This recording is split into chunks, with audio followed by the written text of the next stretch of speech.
sobre qual espécie foi mais eficiente.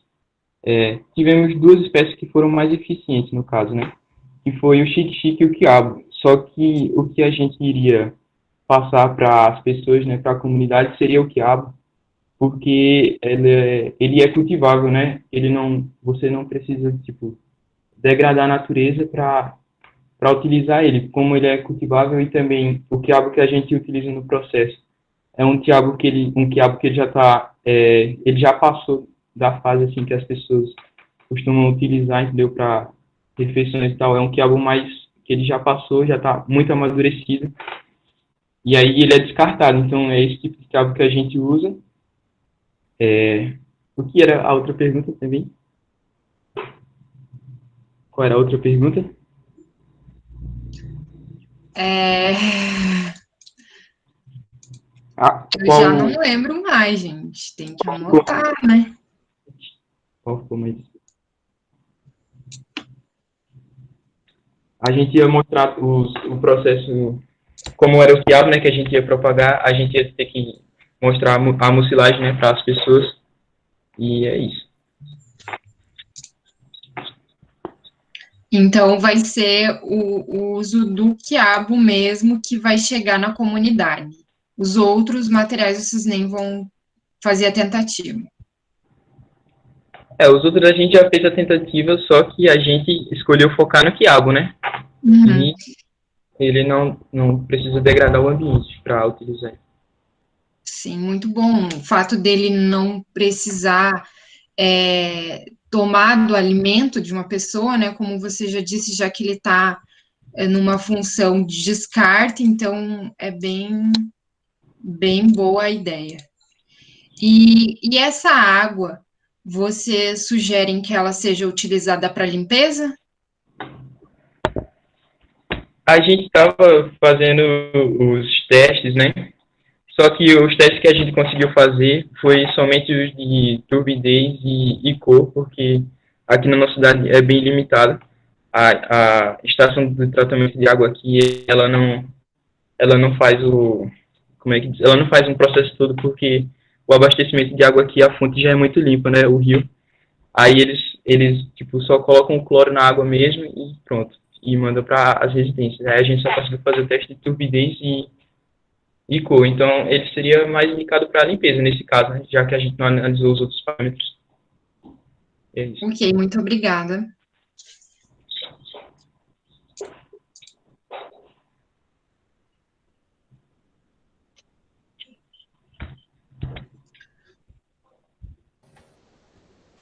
A gente pode prosseguir agora com a segunda avaliadora, que é a Vanessa. Você também vai ter 5 minutos.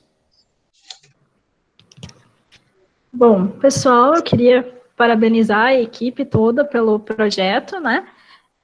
Professores, alunos, demais colaboradores. O projeto, o artigo de vocês está muito bem escrito. Eu fiquei bem surpresa com a qualidade do trabalho de vocês. Então, de parabéns. É difícil de encontrar um trabalho com tanta qualidade, né? No nível de ensino que vocês estão. Então, parabéns aos professores e alunos. Assim como a colega, eu também tive um pouco de dificuldade de entender qual era o material que vocês realmente usariam para fazer essa limpeza da água, né? Mas Elton já respondeu essa dúvida. Ficou bem claro agora, mas eu sugiro que lá no artigo vocês retomem essa ideia. Ademais, eu só tenho mesmo parabenizar, porque o trabalho está muito bom mesmo, e a colega já tirou algumas dúvidas que eu tinha anteriormente. Obrigada pela participação de vocês. E nós vamos reescrever a conclusão também, adicionando, deixando mais claro qual o material que vai ser utilizado, qual a espécie que vai ser utilizada. Obrigado. Obrigada. Vamos reforçar também falar sobre o filtro, o que teve melhor resultado.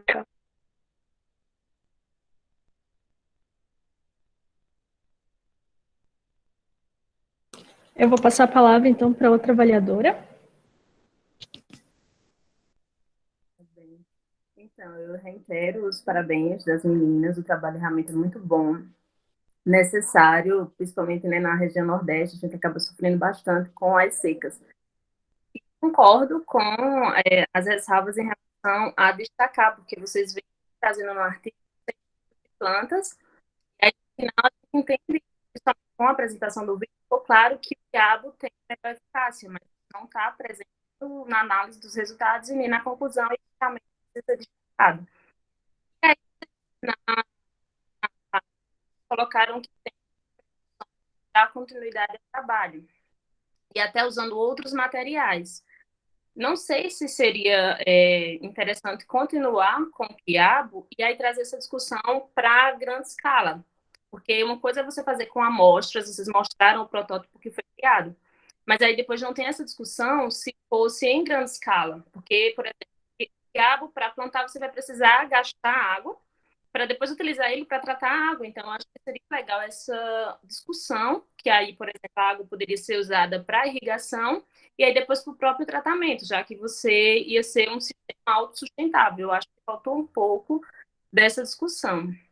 Em relação ao texto, apesar de estar bem escrito, tem alguns erros que poderiam ter tido mais cuidados, mas aí também é só detalhes, porque vocês também ainda têm todo um processo de metodologia científica que precisa aprender. Mas eu senti falta da discussão do gráfico, realmente o gráfico está bem construído, as tabelas, mas faltou essa discussão dos dados, porque para quem não é da área, se pegar o trabalho de vocês, pode não entender bem do que está se tratando. E aí eu queria entender, não é nenhuma pergunta, gostaria que vocês explicassem o tipo, porque o trabalho envolve o tratamento da água a partir de plantas, mas isso não fica claro no tipo. E aí eu só gostaria que vocês explicassem isso. E em termos de sugestão, em relação na mesma linha que as meninas colocaram, tanto a Vanessa quanto... Esqueci, desculpa. Mas em relação a discutir melhor o quiabo enquanto um agente, que ele apresentou maior eficácia, e aí essa discussão em termos da sustentabilidade.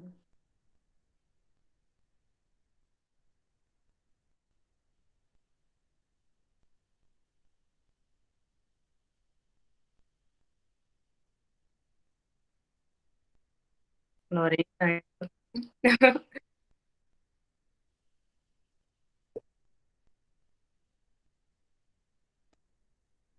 Então,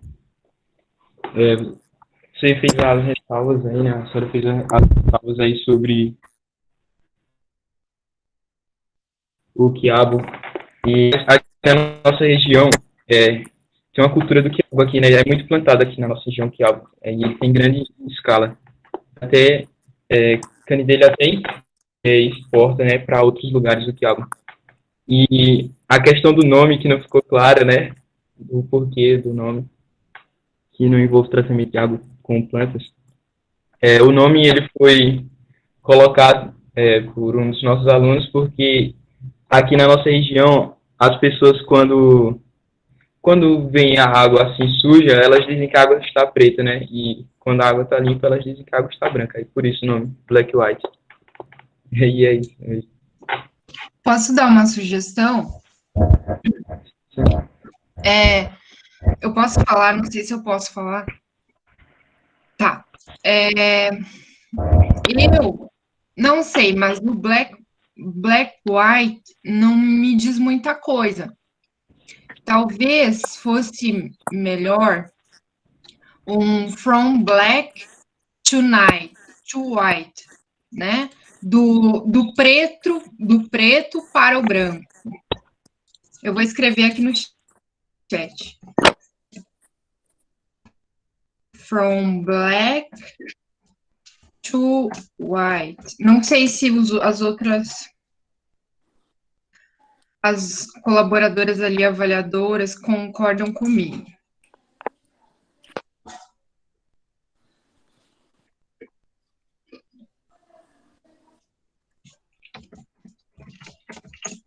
Grace, eu acho que fica legal sim, só que ainda assim, os 2 pontos, eles deveria ser usado para explicar realmente o trabalho. talvez utilizando técnicas de tratamento de água para se adaptar ao sertão, alguma coisa que dê indícios do que está se tratando o trabalho, porque quem é da região, como ele explicou, talvez entenda que é algo do preto para o branco, ok, mas não faz a referência ao conteúdo do trabalho. Eu acho que o trabalho tem muito a contribuir, está sendo evidenciado no título, e querendo ou não, a gente quando vai para um artigo, a gente vai primeiro pelo título. Eu acho que só para eles pensarem depois, não é, em relação a isso, é evidenciar em algum momento que está se tratando da água e do tratamento dela. Eu acho que até em algum momento do talvez texto, da água preta para branca. Eu acho que até poderia colocar essa parte do título. Não, tudo bem. Eu acho que até poderia colocar essa parte do título em alguma parte do texto, né, para explicar que é um costume local, mas eu concordo com a Rafaele de que seria mais interessante colocar mesmo o conteúdo né, do que se trata o texto no título.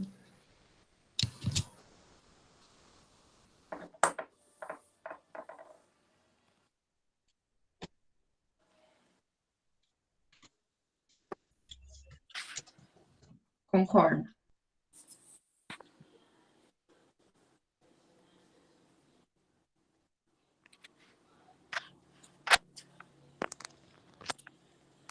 Então, pessoal, mais uma vez, parabéns pelo trabalho. Realmente é um trabalho muito bonito e importante para a região e até para outras regiões também, chamar a atenção para a sustentabilidade e para o uso de recursos da própria região. Isso é muito importante. Que vocês continuem na pesquisa. Eu sei que esse ano foi louco para todo mundo, atrapalhou a pesquisa de vocês, mas que com certeza ela tem muito a contribuir. Eu acho que esse trabalho vocês já concluíram o ensino médio, né? Pela categoria, acho que sim.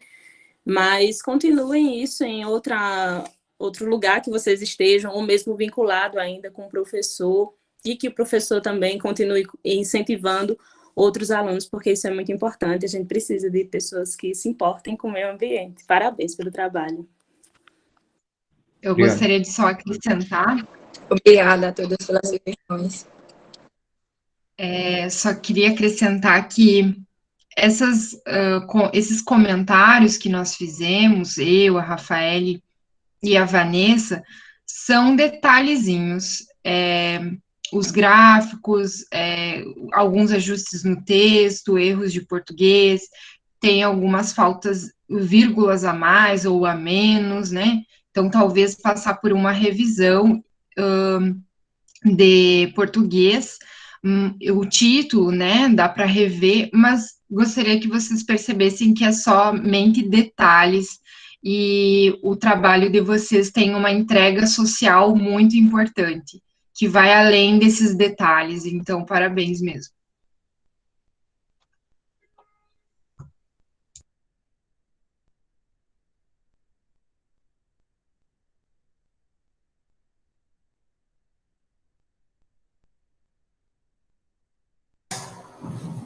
Ok, muito obrigada aos alunos e as considerações da banca. Então, a gente vai seguir com o próximo projeto, que é gamificação como metodologia ativa na educação de jovens e adultos, que é da Elizabeth Medeiros e do Wilson Ockner. Desculpa se eu falar errado, gente. Que é de Jaraguá do Sul, Santa Catarina. Orientadora Daniel.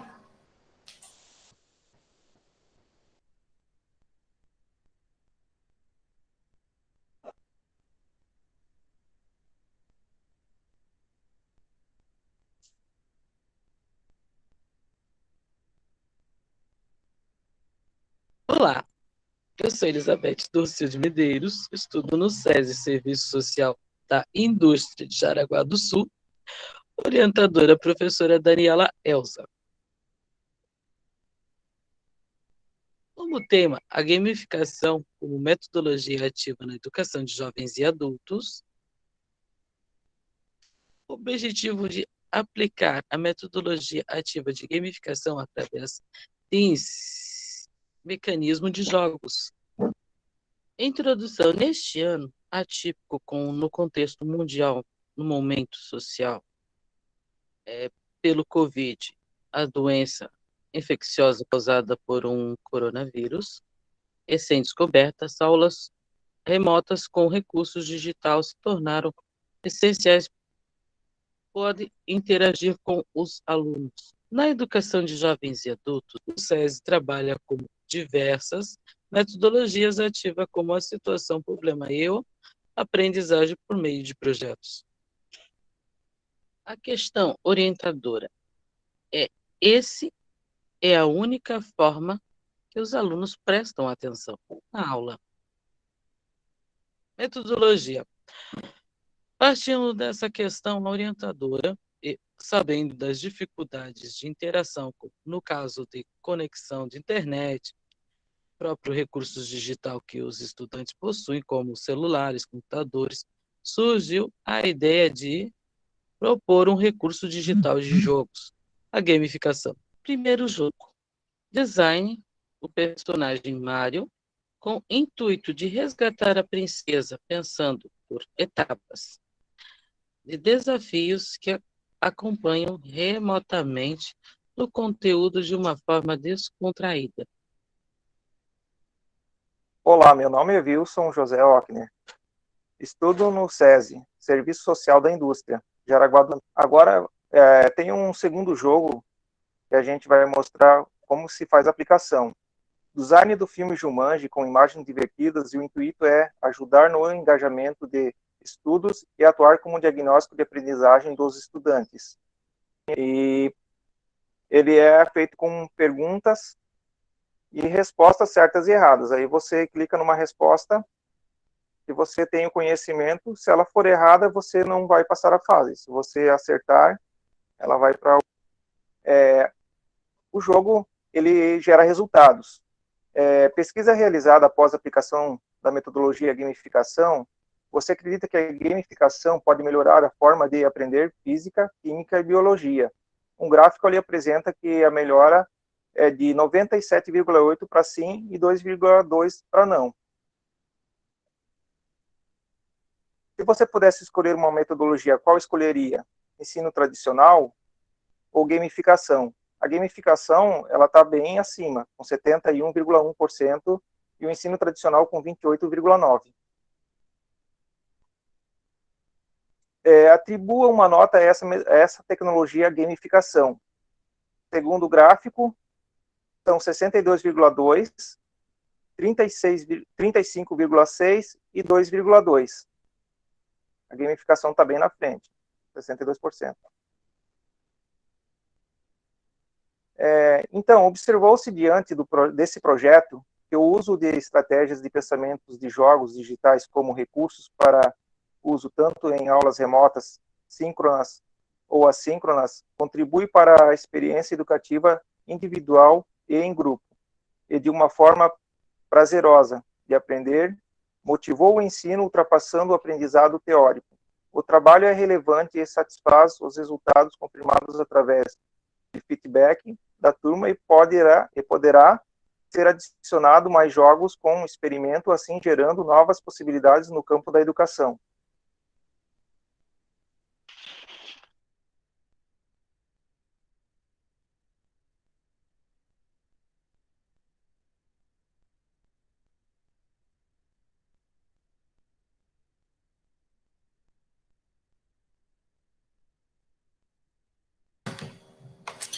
Caso o grupo deseje, vocês têm 5 minutos para fazer as considerações.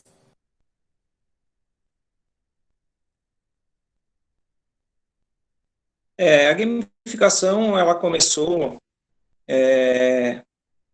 com a Covid. Por que a gente se afastou das aulas? Então, a gente teve essa ideia, a professora teve essa ideia de unir o game com a aprendizagem. Por quê? Porque a gente estava estudando remotamente. Então, alguns tinham acesso à internet e outros não tinham. Então, como a gente precisava responder questões, e às vezes os alunos não conseguiam participar da aula, então a gamificação vem o quê? Vem que todos tenham o mesmo conhecimento, não sendo na mesma hora, mas eu estou sem internet, daqui a pouco estou conectado, então foi associado a uma tecnologia do PowerPoint, que usa pouca internet, então o aluno tem acesso mais fácil, e uma forma abrangente de ver o quanto que a gente pode estudar se divertindo. Como hoje em dia a tecnologia avança muito, para nós que já acabamos o ensino médio já, então, para quem vem lá atrás, lá, e é acostumado com jogos, com tecnologia, continua avançando com bastante prosperidade, sendo fácil de adaptação, inserindo o aluno dentro da sala de aula, com os jogos, porque hoje em dia os jogos atraem muitas crianças. Então, isso vem em uma crescente grande, e eu acho que a gamificação é um futuro bem próximo que a gente pode colocar em sala de aula. Seria só.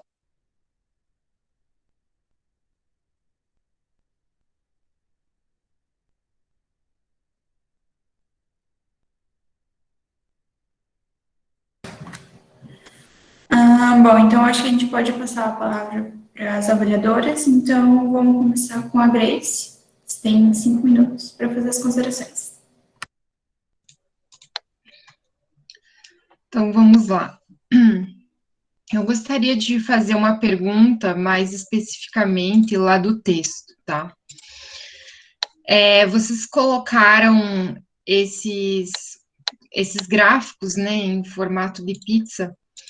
Eu gostei bastante de como vocês mostraram os resultados, só que eu não entendi muito bem quando vocês colocavam resposta esperada. Então, por exemplo, na número 2, um professor trouxe seu jogo de banco imobiliário e passou as regras para os estudantes. Você acha que esse professor gamificou as suas aulas? E a resposta esperada era não. Eu não entendi, assim, vocês explicaram para os alunos o que significava gamificação, o que era o método, e daí vocês conseguiam esperar deles algum retorno nesse sentido? Na verdade, começou como uma âncora que foi lançada. A gente, estudando, a professora lançou uma âncora com uma imagem de uma professora enquadrada numa televisão, em sala de aula. Só foi lançada essa imagem, aí depois foi levantado um questionamento se houvesse na aula como fazer com games, tipo perguntas, e a gente responder através de gamificação. Aí foi lançado esse desafio, todo mundo concordou que seria um atrativo na aula e que também proporcionaria que todos pudessem participar, porque, como eu citei antes, muitas pessoas moram no interior, como eu, então a gente não tem acesso à internet meio que direto. E com o PowerPoint, com esse jogo, houve uma interação maior. E por ser um jogo, então, desperta uma curiosidade. E assim funciona assim, o jogo. Ele tem uma pergunta e 3 respostas, sendo uma correta. Então, se você errar, você vai, claro, vai pesquisar, né? Não vai tentar só ali na sorte, tentar qual é a certa para passar a próxima fase. Você pesquisa, vai atrás e clica na resposta que você acha que é a correta. Se você clicou na resposta que não é correta, você vai querer passar para a próxima fase, que não vai acontecer. O jogo ele vai voltar, na verdade, vai fazer a mesma pergunta, até que você acerte e ela vai passar para a próxima fase. No caso, teve o Super Mario, que era o resgate da princesa, então passava por várias etapas até chegar ao final, e também tinha assim, tinha respostas e tinha uma pontuação, para não simplesmente o aluno chegar e clicar na resposta certa e não prestar atenção. Então, cada lá tinha uma resposta que valia 20 pontos, outras 40, outras 50, e lá no final, lá, você tinha que dar o relatório de a soma total de todas as respostas, para também perceber que você não só respondeu e foi passando a fase, então tinha que prestar atenção, e o resultado final você tinha que fornecer toda a pontuação para encerrar o processo da gamificação, que no caso seria a pontuação. Eu gostei que você me esclareceu tudo isso, mas eu acho que talvez isso tudo que você sabe, o que você me contou agora, deveria estar lá no texto, porque eu realmente não tive essa compreensão de o que exatamente estava sendo o objetivo e como a metodologia era feita, né? Como vocês escolheram esse método. Então, eu entendi muito bem a parte do que motivou, que os games, eles são algo mais próximo do aluno, e com isso se torna mais lúdico, mais atrativo, e isso não tem dúvida que foi deixado bem claro lá no texto. Mas com relação a essas informações que você me passou, e também da análise de resultados, eu acho que falta um pouco mais de aprofundamento. Também gostaria de frisar sobre a qualidade das imagens, que eu tenho certeza que dá para exportar de uma forma melhor. Vocês fazem jogos, sabe? Isso é extremamente avançado para a gente, né, que tem aula direto e tem que preparar um monte de coisa. Só de gravar no Meet já é um desafio. Então, fazer um jogo é muito mais desafiador, né? Vocês foram além. Então, eu acredito que vocês podem, sim, melhorar um pouco mais a qualidade de exportação das imagens e deixar melhor, assim, para o leitor, sabe? Para ficar uma coisa, um texto mais acadêmico, com um olhar mais científico mesmo. E acho que era isso, né? Eu já não tenho mais muito tempo. Parabéns pelo trabalho, espero que vocês consigam também utilizar essa metodologia presencialmente, porque eu acho que dá, sim, né? Presencial também vai ser uma boa ideia para motivar os alunos. Parabéns. Sim, a gente vai ver com isso. Obrigado.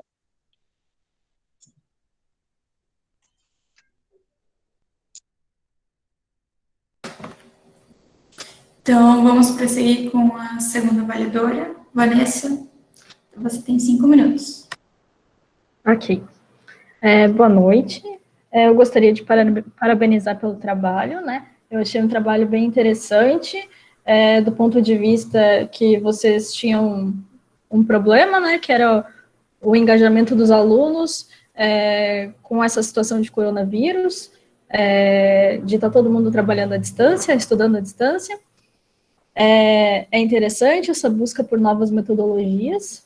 Então, parabenizo a vocês, né, pela iniciativa de buscar algo novo, né, porque vocês construíram os jogos para suprir essa necessidade.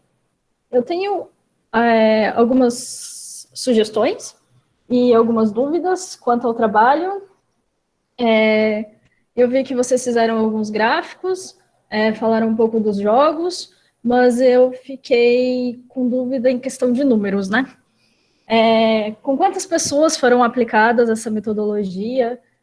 Foi uma turma só? Todo mundo é do mesmo lugar? Como é que funciona? Eu vou esperar a resposta, né? E aí depois eu continuo. Obrigado, Vanessa, pela tua pergunta.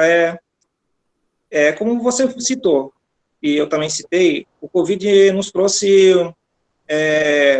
dificuldades de estudar. A gente não podia perder o ano letivo também. Isso atrapalha tudo lá na frente. Então, a gamificação, ela foi estudada entre os alunos, foi proposto pela professora, se a gamificação dentro de sala de aula ia proporcionar uma união maior dos alunos, uma aprendizagem melhor.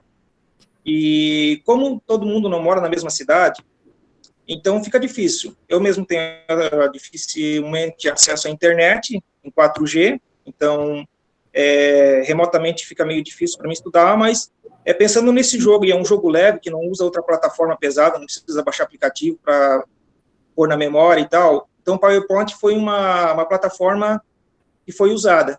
E o desenvolvimento do jogo, ele tem uma dinâmica muito boa. Ele é de fácil acesso, e também todos os alunos que participaram e se engajaram nisso foram tudo da mesma sala, não houve mais assim.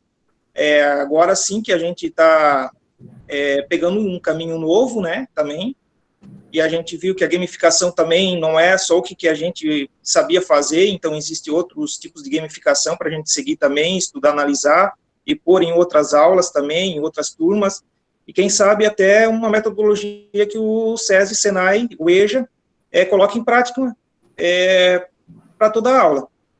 Então, eu acho uma forma muito simples e verdadeira do pessoal se engajar, porque jogo hoje em dia chama bastante atenção da gente.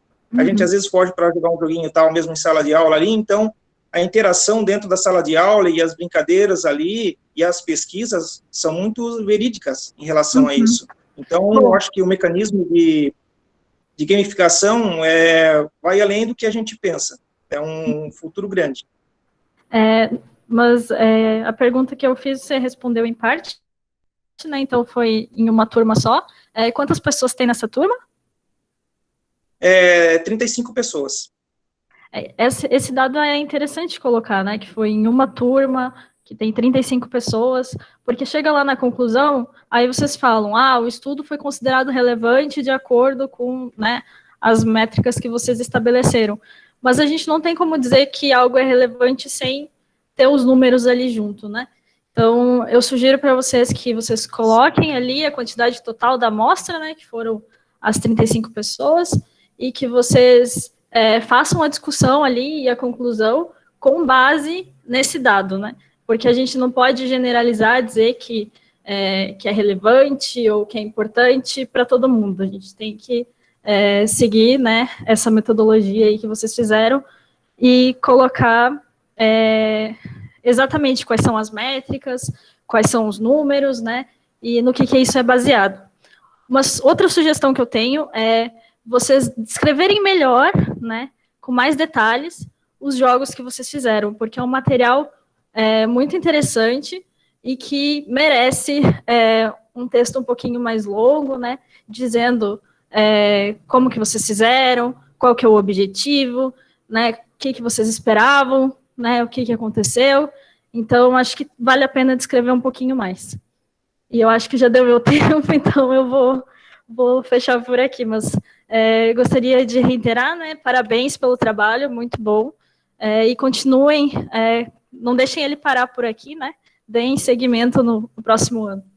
Parabéns. Sim, obrigado. Bom, então, eu novamente parabenizo pelo trabalho, eu gostei muito da ideia, principalmente por ser um trabalho voltado para jovens e adultos e com games, porque além de você tentar aproximar o conteúdo, despertar o interesse para o processo de ensino, você ainda meio que inclui também, dependendo de quem seja o público, no mundo digital, porque adolescente você conquista facilmente. Mas o pessoal jovem, da categoria jovens e adultos, é um pouco mais difícil, e aí vocês mostram que conseguem isso e é muito legal. Mas aí eu concordo também com as meninas em relação à exploração do material que vocês constroem. Vocês trazem muito bem, em gráficos e tudo, a discussão em relação à aceitação da gamificação. Mas isso meio que, sem dúvida, a gente já esperava que fosse bem aceito, porque você já sai do tradicional hoje para o processo de ensino, e ainda mais no processo remoto, é necessário. Só que aí vocês têm um material muito rico, que é o jogo, mas vocês não discutem como foi construído, como pode ser utilizado, e aí para professores, o trabalho de vocês fica um pouco vazio, porque a gente não entende como foi o processo de construção do jogo e nem como a gente pode acessar ele. Se vocês têm a ideia de depois a gente vai vender, ou a gente vai patentear, aí tudo bem, mas mesmo assim é importante ter esse processo de construção do jogo, porque vocês tiveram um processo de pensar, de construir, tiveram dificuldades e nada disso é discutido, e aí vocês perderam muito em relação ao rigor científico mesmo do trabalho.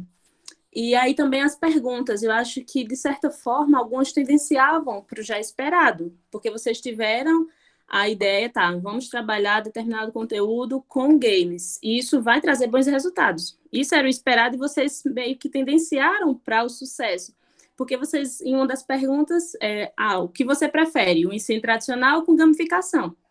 Então era óbvio que eu ia para a gamificação, porque foi o que eu gostei naquele momento. Então, acho que é uma questão assim, de rigor científico, rigor metodológico, que vocês ainda precisam amadurecer mais. Não fere a qualidade do trabalho, mas eu acho que vocês podem sim explorar um pouco mais sobre esse processo de como construir e de como usar. E também, a Grace até falou que as imagens a gente acaba tendo um esforço maior para ler. E talvez, se vocês tivessem colocado que conteúdo foi discutido, eu vi que em alguns vocês traziam a questão da Covid, mas aí que outros já traziam mais conteúdo. E isso a gente não encontra no trabalho. Porque gamificação, a gente pode usar em qualquer disciplina, mas em qual foi que vocês usaram? Foi só sobre a Covid que foi discutido? Ou teve outros conteúdos? Eu acho que seria interessante trazer isso também. E aí a minha pergunta é em relação a isso. Qual foi o conteúdo que vocês discutiram? E se vocês notaram em relação à aprendizagem? Porque é muito importante, principalmente quem é um trabalho da área de ciências exatas, como é que foi isso? Porque se foi, digamos, física, o aluno ele já tem uma rejeição por ser cálculo. Então, com o jogo você já tira isso. Mas e aí o aprendizado? Deu para perceber que teve um avanço na aprendizagem dos alunos? Ou mesmo com o game ainda houve desafios, como você disse, tem problema com a internet, mas que dava para usar em outro momento. Então, como é que foi isso em relação à aprendizagem dos alunos? Oi, boa noite, Rafael. Então, a gente fez ciências da natureza. Então, a gente também teve pouco tempo. Quando começou a situação do Covid, a gente teve de abril e a gente já terminava os estudos em julho. Então, teve pouco tempo para a gente desenvolver mais e procurar novos caminhos, porque o tempo era muito curto para a gente estar acabando o ano, para se formar. Então, foi proposto essa gamificação, foi uma forma que fluiu melhor, com poucos alunos, né, a gente começou a engatinhar ali, e a gente também procurou interagir com a professora, de que jeito a gente ia fazer isso, e que plataforma que seria usada. Então a gente optou pelo PowerPoint, que é uma plataforma que trabalha com pouca internet e que todos dariam conta de fazer. E em relação também, a gente teve pouco tempo para montar tudo que a gente queria expor, porque é um assunto muito amplo e uma coisa que a gente pode explorar muito além do que a gente apresentou ali. Então, certamente a gente apresentou um trabalho assim, que está nascendo ainda, e que é o primeiro passo que a gente está dando por 3 meses. Então a gente conseguiu uma evolução dessa, implantar assim, só numa sala de aula, mas que a gente pretende crescer e buscar melhores formas de apresentar o game, de fazer primeiro a pessoa se interessar pelo assunto e não só clicar nas respostas, que nem eu falei nas considerações lá, porque senão fica meio que óbvio, vou clicando ali e vou passando e tal. Não. O intuito da gamificação é o aluno primeiro pesquisar e depois responder, porque a gente sabe pelo tempo que ele está ali. Então, se ele responder rapidinho ali, a gente sabe que não houve uma interação, uma aprendizagem, e a gente pode cobrar isso também. Então, eu vejo que esse primeiro passo foi dado, então, e que a gente pode crescer muito mais. Como eu te falei, pouco tempo a gente teve, né? E a gente não buscou muita imagem, muito outros games para poder implantar, porque a gente tinha um curto espaço de tempo para a turma se formar em 3 meses. Então, eu peço desculpa se às vezes vocês não entenderam bem o que a gente queria propor ali, porque a gente também está caminhando junto e aprendendo, mas a gente quis expor para vocês o que a gamificação pode crescer. E ela tem um grande potencial. A gente vai viabilizar que todos interajam e que a escola toda participe. Esse é o nosso intuito. Entendi, viu? E, com certeza, tem muito a crescer com esse trabalho. Eu sugiro que vocês continuem pesquisando nessa área, que peguem as sugestões da gente, o que a gente pontuou para melhorar ainda mais o trabalho, porque ele tem bastante potencial. Como você disse, como foi um trabalho com curto tempo, realmente a gente deixa algumas coisas passar, o que é normal, mas aí vocês têm como agora, já tem uma visão do que pode ser feito e do que pode ser melhorado, e aí é só dar continuidade, que com certeza vocês vão ter aí ainda melhores resultados do que o que já tiveram, e isso é muito bom. que é o processo de pesquisa normal. A gente faz, a gente tem dificuldade, depois a gente pode aperfeiçoar. E isso é o que é o legal na pesquisa e vocês estão no caminho certo. Parabéns, viu? A você, a Elizabeth, a professora também. É um trabalho muito importante e necessário para o ensino de jovens e adultos.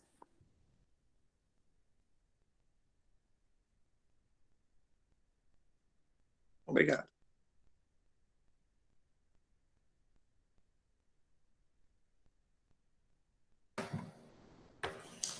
Obrigada mais uma vez pelas considerações da banca. E então, acho que a gente pode prosseguir com o próximo projeto.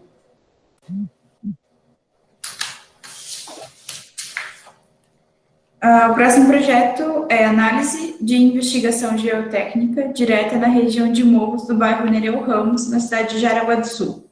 Ele é da Gabriela Saldanha, Gabriel Floriano e Guilherme Veiga, orientado por Maureen Soder, e ele é de Jaraguá do Sul, Santa Catarina.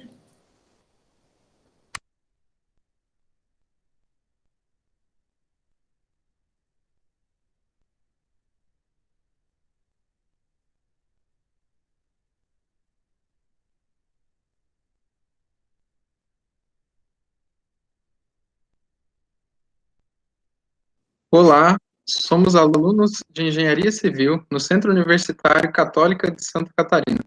O nosso projeto fala sobre análise de investigação geotécnica direta na região de morros do bairro Nereu Ramos, na cidade de Jaraguá do Sul.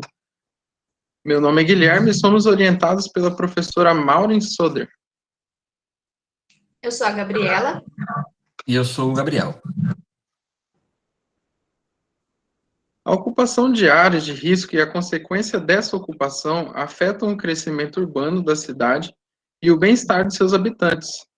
O bairro de Nereu Ramos é composto por um relevo acidentado cheio de encosta de morros. Em 2008 e 2010 ocorreram movimentos de terra neste bairro, devido ao alto índice pluviométrico que ocorreu na região naquele período. Abaixo algumas imagens relacionadas à catástrofe. De acordo com a NBR 6484 de 2001, o princípio do SPT é a perfuração e cravação dinâmica de um amostrador padrão a cada metro para determinar o tipo de solo, seu índice de resistência e também observar o nível do lençol freático. Abaixo a figura 3, que mostra o detalhamento do equipamento usado neste tipo de ensaio. O bairro Nereu Ramos escolhida para a caracterização da resistência do solo através da investigação geotécnica direta com SPT está demonstrada na figura abaixo, apresentando, então, em destaque o terreno que a gente fez o estudo, e também ali a gente pode observar que está numa encosta de morro através das cotas que tem ali no mapa. O ensaio SPT, que é o Standard Penetration Test, é um método simples de reconhecimento para a obtenção do perfil estratigráfico do solo, utilizado para a avaliação do estado de compacidade do solo. Ao lado nós temos a imagem do equipamento que foi utilizado no ensaio. Bom, como que funciona esse ensaio, então? O posicionamento do amostrador padrão e toda a composição de cravação é realizado com uma demarcação de 45 centímetros, subdividido em 3 lances de 15 centímetros cada. O índice de resistência à penetração, NSPT, ele é calculado pela soma do número de golpes necessários para a cravação do amostrador nos últimos 2 segmentos de 15 centímetros. A penetração do amostrador ela é feita por impactos sucessivos de um martelo, que é solto a uma altura de 75 centímetros. A cada metro de perfuração são colhidas amostras do solo. Esse ensaio ele é interrompido quando um dos segmentos de 15 centímetros, o número de golpes for superior a 30, quando a soma do número de golpes total seja 50, ou quando o amostrador não apresentar avanço após a aplicação de 5 golpes sucessivos. Bom, aqui tem o resultado do nosso ensaio. Como a gente pode ver pela representação no terreno, tem a locação dos furos, os 2 furos. O primeiro furo, que é o SP01, teve a sondagem penetrável a partir de 11,45 metros, e o segundo furo, o SP02, teve a sondagem penetrável a partir de 7,45 metros. Aqui a gente tem o resultado do ensaio, que é esse perfil do solo, né? Nós temos aqui o gráfico com a relação da profundidade, a classificação do material que foi encontrado, o número de golpes, o índice NSPT calculado e a profundidade. Como a gente pode ver aqui, esse solo tem uma granometria mista, tem silt, areia e argila, e também contém matéria orgânica em todas as camadas. Essa matéria orgânica ela pode ser proveniente de deslizamentos ocorridos na região. Aqui também temos o mesmo gráfico para resultados do SP02. Da mesma forma, só aqui ele foi impenetrável numa profundidade menor, que é 7,45 metros. O solo encontrado no terreno é classificado como aluvionar, que é um solo que tem a predominância do silt e conta com a presença de areia e argila na sua composição, como foi dito anteriormente. Os solos aluvionares são geralmente muito moles e inconsolidados, isso favorecendo a resistência ao cisalhamento no local. A matéria orgânica encontrada entre as camadas diminui a resistência ao cisalhamento e isso favorece a compacidade do material, o que ocasiona afundamentos na superfície ou até deslizamentos. Se o presente solo se encontra em regiões planas, o risco não é preocupante. Porém, se ele ocupa áreas inclinadas, como é o caso do local estudado, que se encontra próximo aos morros do bairro Nereu Ramos, com a presença de grandes precipitações, os riscos de deslizamento são iminentes. Então, essas são as referências que nós utilizamos para os nossos estudos. E gostaríamos de agradecer ao Centro Universitário Católico de Santa Catarina, ao CNPq e à Unedu, que nos favoreceram a bolsa, e à FEBIC, que é a feira que estamos apresentando.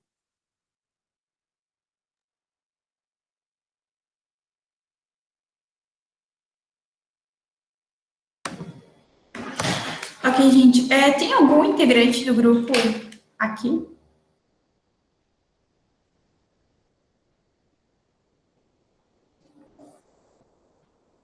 A gente vai aguardar, então, ver se algum deles aparece ou retorna. E, enquanto isso, a gente vai fazer uma pausa, então, de uns 10 minutos. Mas aí fiquem aqui na sala e em 10 minutos a gente retorna.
Ok, pessoal, já passou ali os 10 minutinhos, então a gente vai fazer o retorno. Não apareceu ninguém do outro grupo. Gabriela, Gabriel ou Guilherme. E Mariana Vanim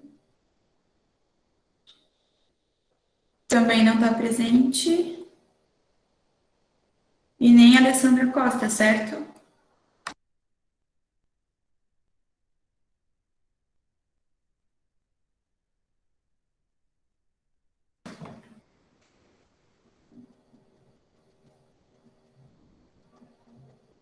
Então, eu acho que a gente vai seguir com o próximo projeto. Caso alguém retorne para a sala, a gente deixa a apresentação por último. Então, a gente vai passar agora o vídeo da Zumira de Souza e da Renata Fonseca. Foram orientadas pela Marina Machado, são de Itajaí, Santa Catarina, e o trabalho é o uso do extrato alcoólico de frutas ácidas para a correção do pH de sabão, feito a partir do óleo de soja residual.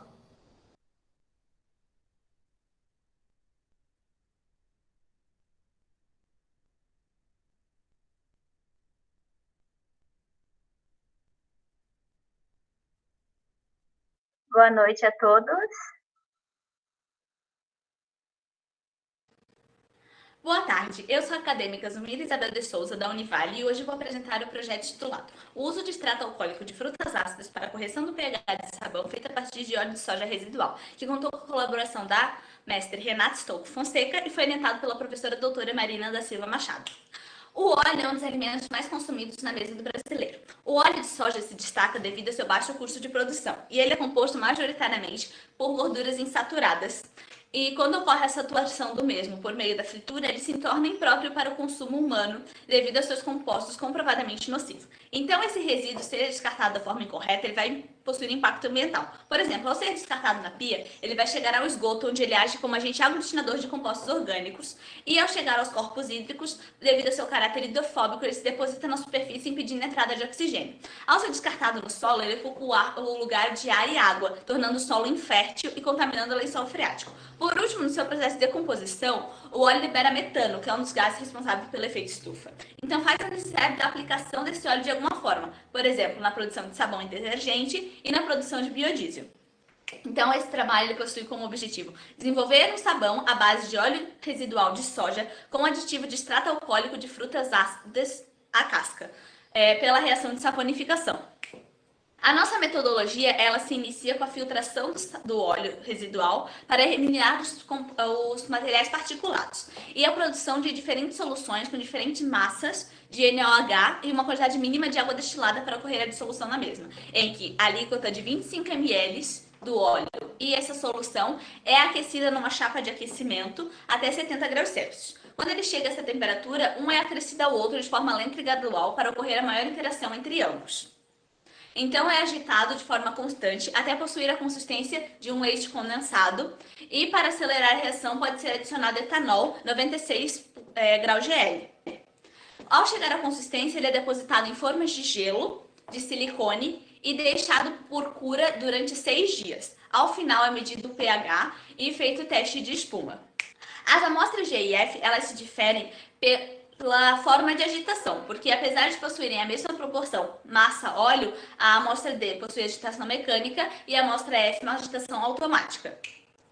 Para a produção do extrato, eles são cortados a casca nas dimensões de 5 por 5 milímetros em uma placa de Petri. Eles são adicionados a 1 grau epistilo com etanol 96 graus GL e é feita a extração. Esse extrato, posteriormente, é evaporado e acondicionado em frasco Zamba para evitar a degradação pela luz. Então, é feita uma nova batelada da formulação anterior com melhor desempenho e é dividida em alíquotas para os diferentes extratos, em que, ao invés de utilizar etanol, é utilizado o extrato da fruta para acelerar a reação. A amostra I, que é com a presença de extrato de abacaxi, foi necessário adicionar 3 ml de etanol para poder chegar ao ponto de reação. Então, ele é novamente informado e deixado em cura por 6 dias e feitos os mesmos testes. Com relação ao resultado, o primeiro comportamento a se observar é que, do pH inicial para o pH final, na curva de NaOH, ocorreu uma elevação do pH. Esse fato se dá que, antes as hidroxilas, elas estavam presas à emulsão de óleo. E ali, com a reação completa, elas se liberaram e elas são mais fáceis de ser determinadas. As amostras que possuíram o melhor desempenho foram a amostra B e E, que possuíram pH de 10,5 final. Entretanto, a amostra B ela não pode ser considerada homogênea, devido ao seu pH, à nítida presença de excesso de soda, como pode ser visto na imagem. Então, a amostra escolhida foi a amostra E, que além de possuir o menor pH, ela possui comprovadamente não há excesso de óleo, comprovando uma reação completa. Apesar de que a sua formação de espuma foi inferior, vale ressaltar que formação de espuma não é sinônimo de limpeza, e sim uma sensação de satisfação ao consumidor. Quanto aos extratos, a extração do limão ela não foi satisfatória, devido ao seu valor de pH encontrado, porque apesar de ser a fruta mais ácida, o pH ele foi muito elevado. E isso refletiu no seu valor de pH final do sabão em si, que ele é o mais alto de todos. Outra coisa com relação ao extrato é que a evaporação no extrato alcoólico ela não foi relevante para o processo. Outro comportamento diferente é em relação ao sabão com o extrato, em que antes, sem a presença do extrato, que é um agente neutralizante, ele se elevou do inicial para o final e agora ele se decaiu, devido a que essas hidroxilas livres agora elas são neutralizadas pelo extrato ácido, que tem presença de ácido cítrico e ácido ascórbico. Então, por fim, a gente tem que o melhor sabão foi o de abacaxi e a gente pode dar esse resultado devido à presença de massa da fruta ainda junto com a casca, facilitando o processo de extração. Então, assim, a gente pode concluir que o sabão que possui a melhor proporção NaOH óleo é aquele que possui 1:10 gramas ml, que o pH ele se eleva sem um agente neutralizante e ele decai na presença do mesmo do inicial para o final e que a evaporação não é considerável para o extrato alcoólico. E por fim, o sabão que possui o melhor extrato e melhor desempenho foi aquele com extrato de casca de abacaxi. Algumas referências, e eu gostaria de agradecer primeiramente a minha orientadora, a professora doutora Marina Silva Machado, ao laboratório número 4 de Química da Universidade e à FEBIC pela organização do evento e essa oportunidade. Muito obrigada, boa tarde a todos.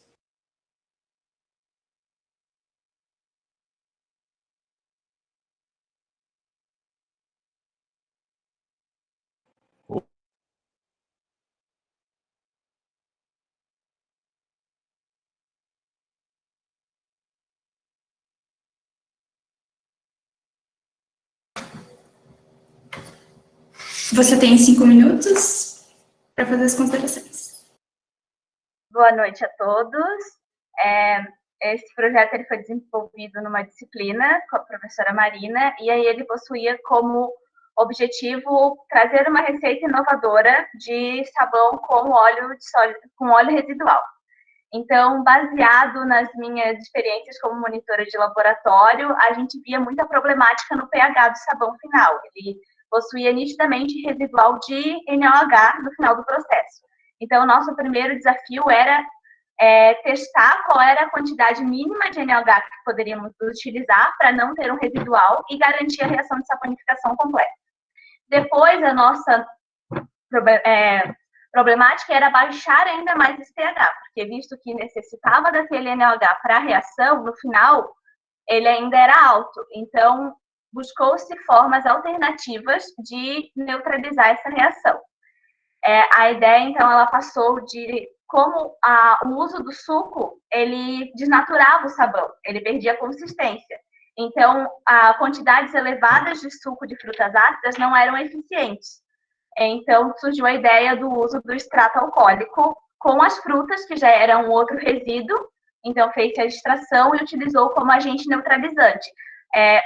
Juntando, né, que o etanol acelera a reação e o ácido da fruta neutraliza no final o NaOH em excesso.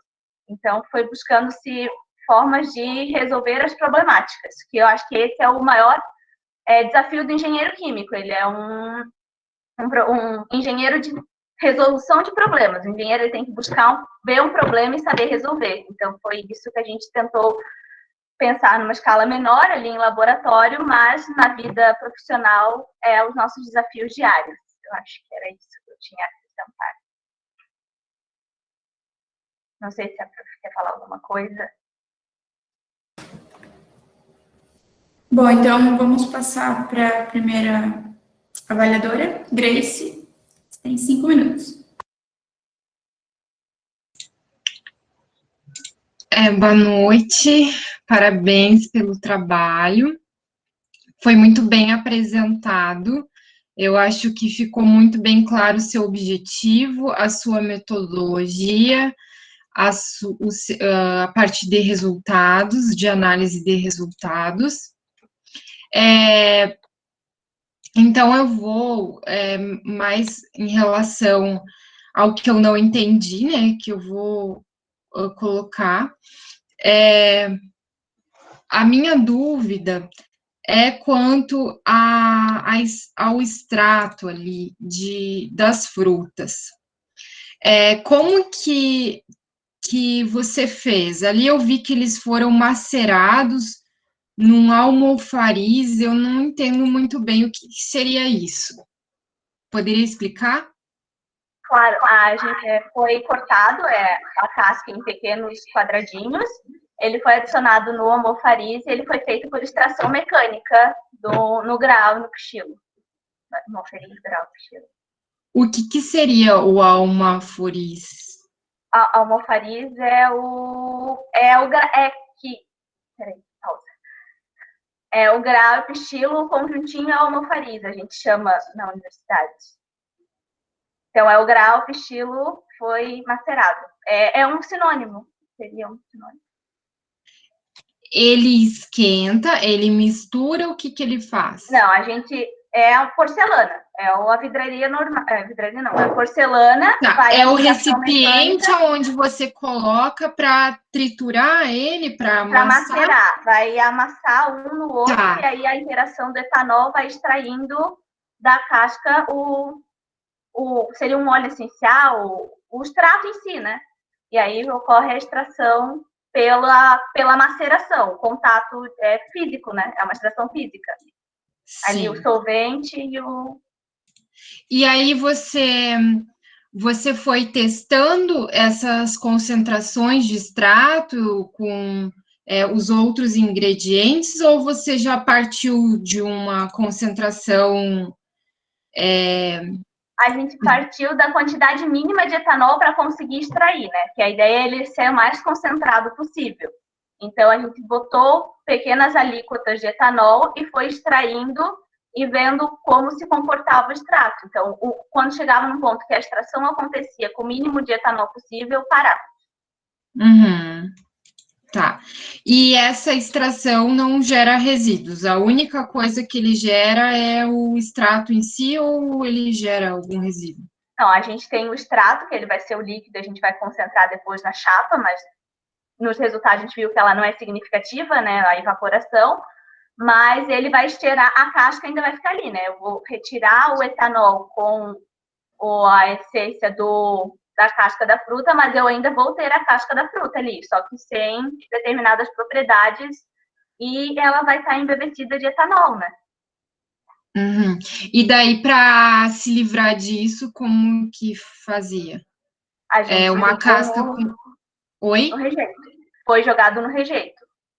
Entendi. Porque vira... Não sei se o etanol, ele ainda ele pode virar combustão ainda, será?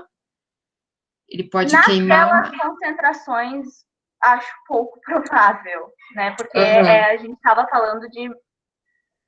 Apesar do etanol estar bem concentrado, ele não fornecia um risco para o laboratório ou até no processo de descarte, né? Entendi. E o óleo? Eu vi que é um óleo de soja específico reutilizado, né? Daí passa por um processo de filtragem e aquecimento e tudo mais. Mas, e digamos que fosse utilizado um outro tipo de óleo, sei lá, girassol, canola, sabe? Milho. E eles estivessem misturados, porque isso é mais ou menos o rejeito que se encontra no mercado, né? Quando a gente deixa lá o frasco com rejeito de óleo, às vezes tem uma mistura ali de vários óleos. Você acha que esse procedimento seria viável ou teria que fazer adaptações e pegar um óleo padronizado? Não, assim, a gente sabe que são diferentes ácidos gráficos para os diferentes plantas que dão origem aos óleos, certo? Mas eu não acredito que os diferentes ácidos gráficos eles vão ser tão significativos para a mudança da concentração do NH, visto que a gente ainda tem um excesso de hidróxido de sódio na reação. Então, eu acredito que ele vai continuar reagindo naquela quantidade e a reação ela vai considerar completa. A gente parte de... Eu também não posso nem garantir que era só óleo de soja ali. A gente parte de que majoritariamente era óleo de soja, mas pode ter contaminação, devido que ele é um óleo de resíduo, né? Ele é um rejeito era até um rejeito da universidade, da lanchonete da universidade. Porque às vezes o próprio óleo de soja, de soja para soja, deve variar um pouco o pH, né, dele, as características, né? Então é difícil de controlar isso, né? É que ali para nós o mais importante é o ácido graxo, né, que vai fazer a reação de saponificação.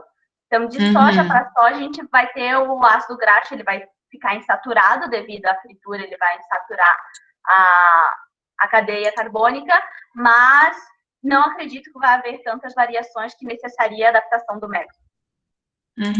E o sabão, vocês chegaram a utilizar ele?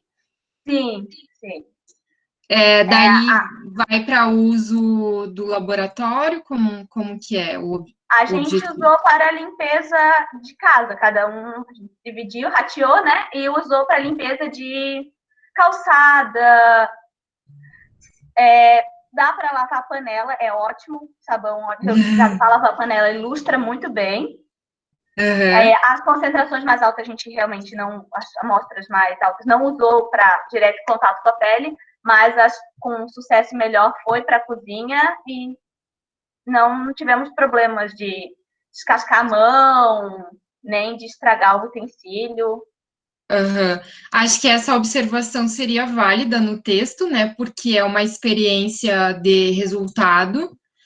Então, acho válido você comentar um pouco sobre isso nos seus resultados finais ali. Ou até mesmo como motivação na parte de conclusão lá.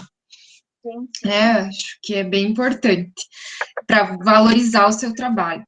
Parabéns pelo método e sucesso no que vocês estão realizando, que é uma motivação significativa para a economia, né, de sabão. Muito obrigada. Obrigada eu.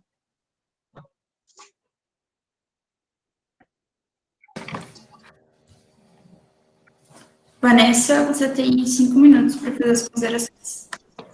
Ok, obrigada. Zulmira, gostaria de parabenizar, então, né, pelo trabalho, muito bem escrito. Gostei de saber que é um trabalho inovador, né, porque utiliza os restantes das frutas, né, como parte da criação do sabão, né. Eu fiquei com um pouquinho de dúvida, eu não sei se você colocou ali no texto e eu passei por cima, e acabei não lendo isso, mas quando você fala, deixa eu achar ali, sobre a presença nos resultados, né, sobre a presença de espuma, aí você tem um padrão, né, 2 maisinhos ou 1 maisinho, o que quer dizer isso?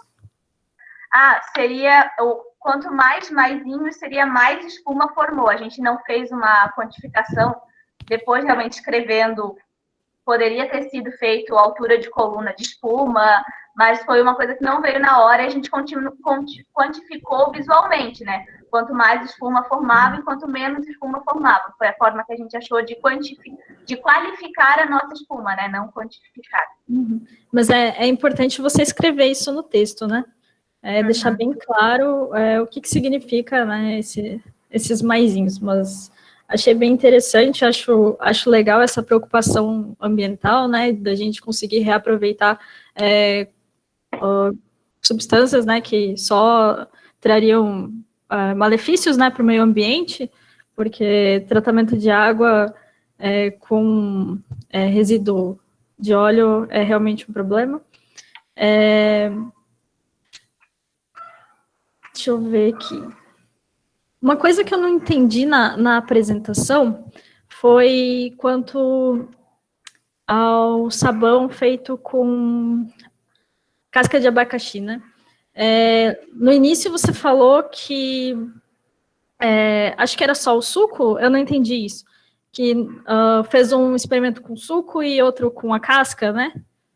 Assim, o meu projeto, em outras disciplinas, a gente já teve projetos com sabão. E eu sou monitora, eu era monitora de laboratório de química. Então, eu via muitos acadêmicos testando diferentes receitas e diferentes formulações, e era visto recorrente eles reclamarem que o suco desnaturava completamente o sabão e eles não conseguiam baixar o pH. Então, vendo isso, eu já parti de um princípio que eu sabia que eu não podia botar suco. Então, a gente pegou a casca e fez a extração com etanol. Só que a casca do abacaxi, ela é muito... Quando descasca, é muito difícil de tirar realmente só a fruta e deixar só a casca, como acontece com a laranja e com o limão. Então, facilitou muito a extração de ter ainda parte da fruta junto na extração com o etanol. Então, a extração ela foi muito mais eficiente, tanto por ser mais prático na maceração, na maceração, quanto por ter mais realmente ácido ali presente ainda. Entendi. Porque eu não tinha ficado muito claro, né, a questão, porque acho que era a amostra B, que aí você disse que tinha muito hidróxido de sódio, eu acho. Aí é no teste de curva a gente fez um teste de concentração com NaOH, né? Então, a amostra B, ela ficou completamente heterogênea, ela tinha pouco excesso, porque o etanol, ele acelerou muito, como tinha bastante NaOH ainda, quando botou etanol, ele endureceu muito rápido. Na hora de botar na forma, ele ficou com espaços, então, tinha partes que estava com a reação completa com menos hidróxido de sódio residual, tinha partes que tinha mais, então o pH ele não refletia a amostra inteira. Então ele não era um resultado significativo, né? A gente fez primeiro um teste de massa de NaOH mínima que conseguia fazer a reação completa, e depois a gente fez com a melhor amostra, fez a inserção do extrato alcoólico para neutralizar aquelas hidroxilas que não tinham reagindo ainda. Certo. Agora ficou claro. Bom, acho que de perguntas eram isso mesmo, era mais por curiosidade, mas te parabenizo de novo pelo trabalho, tá muito legal. Me surgiu uma dúvida agora. Vou aproveitar. Tu pretende, né, continuar com esse trabalho no próximo ano? Já tem uma noção de se tem uma evolução, né, se vai continuar ou não? Noção de continuar não muito, porque eu estou terminando a graduação, por agora. Vou entrar no meu último ano. Mas eu sei de muitas coisas que eu evoluiria nesse trabalho, né? O processo de extração em si, realmente, a extração poderia ser muito mais prática se a gente usasse um equipamento de vidraria laboratório que chama Soxhlet, que ele evapora o etanol, passa pela amostra e extrai, é uma extração muito mais eficiente. Então, ideias para evoluir ele a gente sempre tem, né? Quando a gente faz um trabalho na academia, a gente pensa em 1001 coisas que poderia fazer diferente, que poderia incrementar, mas eu acredito que eu não vou ter tanta disponibilidade para poder fazer isso. Tá certo, obrigada. Eu que agradeço. Oi, Zumira. Você falando aqui, eu só pensando no trabalho da instituição que eu faço parte, que é o IFBA, que eles trabalham exatamente com óleo e sabão. E aí produz em grande escala para a região, uma cidade pequena, mas aí eles fazem isso, e eu achei o teu trabalho muito legal, porque aperfeiçoa essa técnica que já vem sendo feita há um tempo. E aí, quando eu li o trabalho, eu vi que você teve um cuidado na estruturação, mas eu fiquei um pouco curiosa em relação aos teus testes experimentais, porque você fez 7 amostras, depois você considerou que a melhor amostra era a E, e aí fez mais 3 testes e considera o pH inicial e o pH final, mas não fala quantos testes foram. E aí eu me preocupei porque você usa a expressão que entre os ensaios, né, ficou comprovado, deixa eu até ver aqui, ficou comprovada a eficiência da adição de extratos de alcoólicos de frutas ácidas e destaca que o pH mais baixo é o com abacaxi.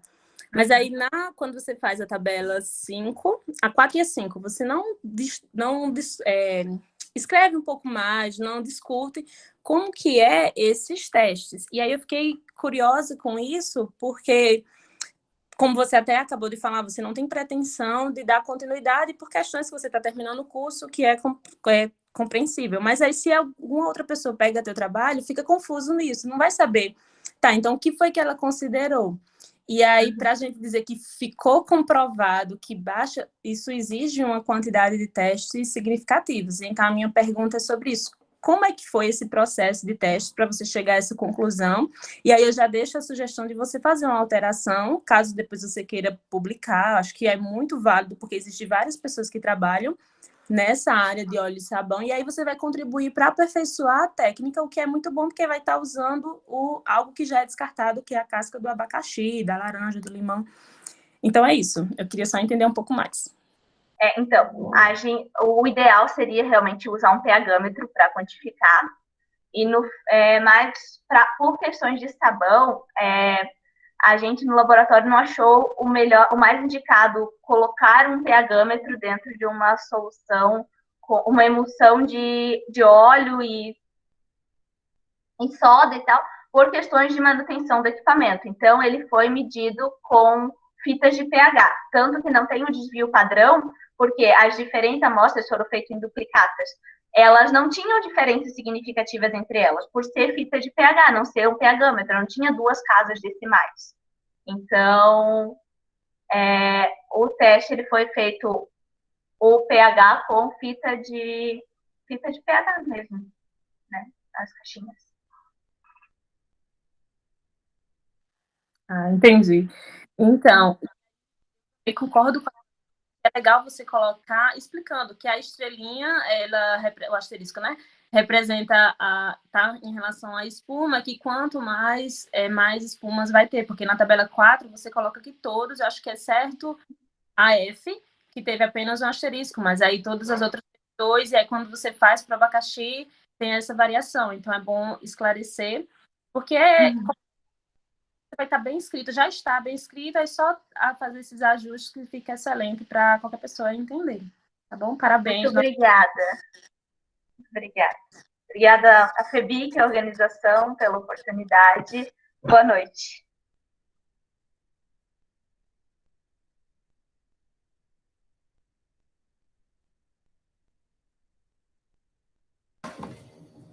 Obrigada, banca. Obrigada, Zulmira. Como mais nenhum integrante das outras equipes aparecer, então a gente pode encerrar por hoje. Gostaria, então, de agradecer novamente a todos os participantes, a Grace, a Vanessa e a Rafaele, por todas as considerações dos projetos. E eu gostaria de convidar de novo todos vocês a estarem participando da programação semanal, que está disponível no site da FEBIC e no canal do YouTube. E vão ter várias palestras, oficinas, mesas redondas e várias outras coisas para vocês durante toda a semana. Beleza? Poderia só fazer uma pergunta? Como que fica a avaliação desses trabalhos que não foram apresentados agora, ali no aplicativo? Então, os integrantes, eles vão ter até 24 horas para entrar em contato com a feira e justificar a ausência. Então, caso haja uma justificativa plausível para a ausência deles, talvez eles consigam remarcar a apresentação. Mas eu acho que eles vão ser penalizados daí. Tá, mas então a gente não avalia, deixa sem avaliação. Ok, obrigada.